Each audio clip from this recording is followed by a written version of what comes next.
JPS Techno courses medical coding. SAP FICO, SAP ABAP, SAP Security. For contact. Jandhyala గారి pen power వల్ల జంధ్యాల గారి direction వల్ల బ్రహ్మానందం గారిలో ఇంత యాక్టింగ్ స్కిల్ని బయట నిరూపించగలిగారా, లేకపోతే ఆయనంతటా ఆయన ఓన్ చేసుకొని ఆయనలో కూడా ఒక మేనరిజం ఆయన క్రియేట్ చేసుకోగలిగారా?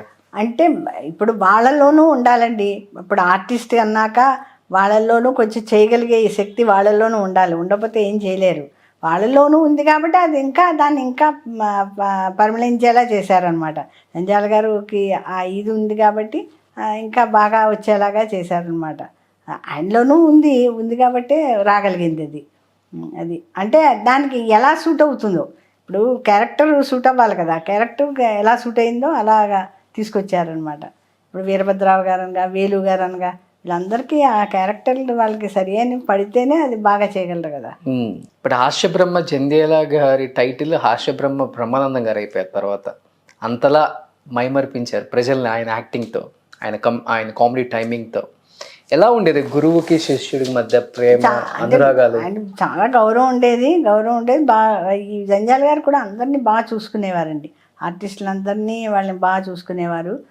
వాళ్ళకి టైంకి ఏం కావాలో అన్నీ చూసి ఇంటి నుంచి మాకు క్యారేజీలు చెప్పేవారు. ఆయన షూటింగ్లో ఎప్పుడు తినేవారు కాదు. బ్రహ్మానందం గారి ఇష్టం, ఇది ఇష్టం, కోటకి ఇది ఇష్టం, నరేష్కి ఇది ఇష్టం అంటూ అందరికీ ఏవి ఇష్టమో ఇంట్లో మెనూ చెప్పేసి చేయించి పంపించమనేవారు. అలా వెళ్ళేవన్నమాట.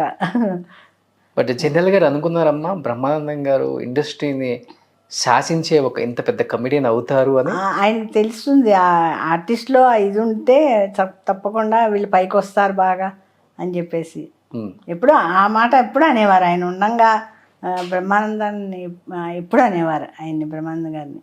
వస్తుంటారు అప్పుడప్పుడు? వస్తారు. మా అమ్మాయి పెళ్ళికి కూడా వచ్చారు.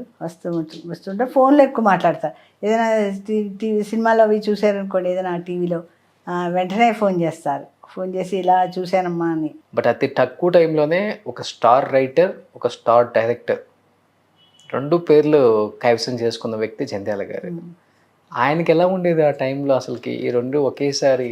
అంటే నేనైతే ఫస్ట్ అన్నాను, మీ మంచి ఇదిలో ఉంది కదా, అంటే బాగా అన్ని సినిమాలు రాస్తున్నారు, మంచి పీక్లో ఉన్నప్పుడు ఈ డైరెక్షన్కి వెళ్ళిపోతే అది ఎలా ఉంటుందో పరిస్థితి. అది ఒకటి ఇది హిట్ అయితే కానీ మనం చెప్పలేం కదా. అంటే లేదు నాకు నేను రాసింది నేను చేసుకుంటే ఇంకా బాగా వస్తుంది, అందువల్ల నేను చేసుకుందాం అనుకుంటున్నానని చెప్పేసి ఆయన మొదలుపెట్టారు. అంటే అందరం సజెషన్ అడిగారు అందరినీ. బాలుగారు అయితే బాలుగారు కూడా అన్నట్టు. అంటే బాలుగారు చాలా బాగా క్లోజ్గా ఉండేవారు. అందుకని అంటే నువ్వు ఎందుకు వద్దు, నువ్వు మంచి దీనిలో ఉన్నావు, ఇప్పుడు ఎందుకు నీకు అని చెప్పి బాలుగారు కూడా అన్నట్ట. కానీ చూద్దామండి, నాకేమో డైరెక్షన్లో ఇష్టంగా ఉంది, నేను రాసుకున్నది నేను బాగా చేసుకోగలను, అందువల్ల నాకు ఇష్టంగా ఉందని చెప్పి దిగారు అనమాట. మంచి ఫ్రెండ్సా బాలుగారు ఆయన? బాగా ఇద్దరు క్లోజ్గా ఉండేవారు. బాలుగారు ఏదో ఇల్లు ఖాళీ చేయించేది ఏదో విన్నాను. అంటే ఏమైందంటే మా ఇంట్లో ఒక అతను ఉండేవాడు, మార్వాళి అతను. చాలా రోజులు ఖాళీ చేయట్లేదు, రెంట్ ఇవ్వట్లేదు. అప్పుడు మామూలుగా ఊరికే బాలుగారిని ఇంకా వాళ్ళ ఇంటికి వెళ్ళాను. అప్పుడు వాళ్ళ మదర్ ఎవరో పోతే ఒకసారి పలకరించామని వెళ్ళేటప్పటికీ ఎలా ఉన్నామమ్మా ఏంటని అడిగారు. అడిగితే బాగానే, మీ ఇంట్లో ఇప్పుడు ఎవరన్నా ఉన్నారా అన్నారు ఆయనే మామూలుగా. అంటే నేను వెంటనే చెప్పాను, ఏమండి ఇలాగ వీడు డబ్బులు ఇవ్వట్లేదు, ఖాళీ చేయట్లేదు అంటే. వెంటనే ఆయన ఫోన్ చేశారు. వెంటనే ఒక తెలుసున్నతను ఎవరికో వాళ్ళ అబ్బాయి ఫ్రెండ్కి ఫోన్ చేసి పిలిపించేశారు. నేను ఉండగానే పిలిపించేసి మీరు ఉన్నారా అన్నారు. నేను రేపు ఒక్కరోజు ఉంటానండి అన్న. అయితే రేపు పొద్దున్న నేను మీరు ఉన్న చోటకి పంపిస్తాను అతన్ని, మీరు వెళ్ళి మాట్లాడండి అన్నారు. అంతే పాప ఆయన పంపించారు. ఆయన వచ్చి అతనితో మాట్లాడితే వాడు డబ్బులు ఇవ్వలేదు. అంటే ఆయన ఒక్కడు చెప్పారు బాలుగారు, మీరు డబ్బుల గురించి ఎదురు చూడకండి, ముందు ఇల్లు ఖాళీ చేయించేయండి అని చెప్పేసి వెంటనే పాప ఆయన పంపించారు. అతను ఇంకా వదలకుండా పాపం 3 months ఇంకా రోజు వెళ్ళి మా ఇంటికి రోజు అతన్ని నష్టపెట్టేవాడు అనమాట. నష్టపెడితే మొత్తాన్ని ఖాళీ చేసేసాడు. కానీ ఓ రోజు నాకు ఫోన్ చేశారు బాలుగారు, లైట్లు లేవుట ఇంట్లో, చరణ్ వాకింగ్కి వెళ్తూ ఆ రోడ్లో వెళ్తున్నట్ట. వెళ్తుంటే వచ్చి చెప్పాట, ఆంటీ వాళ్ళ ఇంట్లో లైట్లు లేవు అని. అంటే బాలుగారు వెంటనే ఫోన్ చేశారు, ఏంటమ్మా ఇంట్లో లైట్లు లేవుటా, వాడు ఖాళీ చేసి వెళ్ళిపోయాడా ఏంటి చూసుకోండి అన్నారు.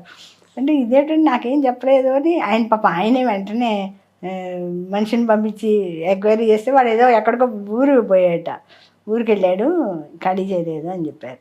కానీ ఆ నెలలోనే ఖాళీ చేశాడు. దగ్గరుండి ఖాళీ చేసి చాలా హెల్ప్గా ఉన్నాను. నాకైతే పాపం చాలా బాధ వచ్చింది. పోయినప్పుడు ఈ కరోనాతో వెళ్ళలేకపోయాం కానీ చాలా హెల్ప్ చేశారు నాకు. చాలా మంచి వ్యక్తి కూడా, గౌరవం కూడా బాగా ఇస్తారు. చాలా చాలా ఇది అదే ఆయన ఏమిటి నాకు మెసేజ్ కూడా పెట్టేవారు, అమ్మ ఏంటి వాడు ఏంటి ఖాళీ చేశాడా ఏమిటి అంటూ మెసేజ్ పెట్టేవారు. అప్పుడు ఇక్కడికి వచ్చారండి, ఇక్కడ స్టూడియో నుంచి నాకు మెసేజ్ పెట్టారు. మెసేజ్ పెట్టి నాకు స్టూడియోలో ఫోన్ రాదు, అందువల్ల మీరు ఏదున్నా నాకు మెసేజే పెట్టండి, ఫోన్లో మాట్లాడడం మనకు కుదరదు, ఇక్కడ కష్టం రాదు, సిగ్నల్ రాదు అన్నారు. అది ఖాళీ చేసే వరకు పాప ఆయన నాతో మాట్లాడుతూనే ఉన్నారు. ఆ తర్వాత అనిపించింది ఆ ఖాళీ చేసేయడని మాట ఆయనకు తెలియలేదు, ఐ లోపల పోయారు ఆయన. తర్వాత చాలా బాధ అనిపించింది.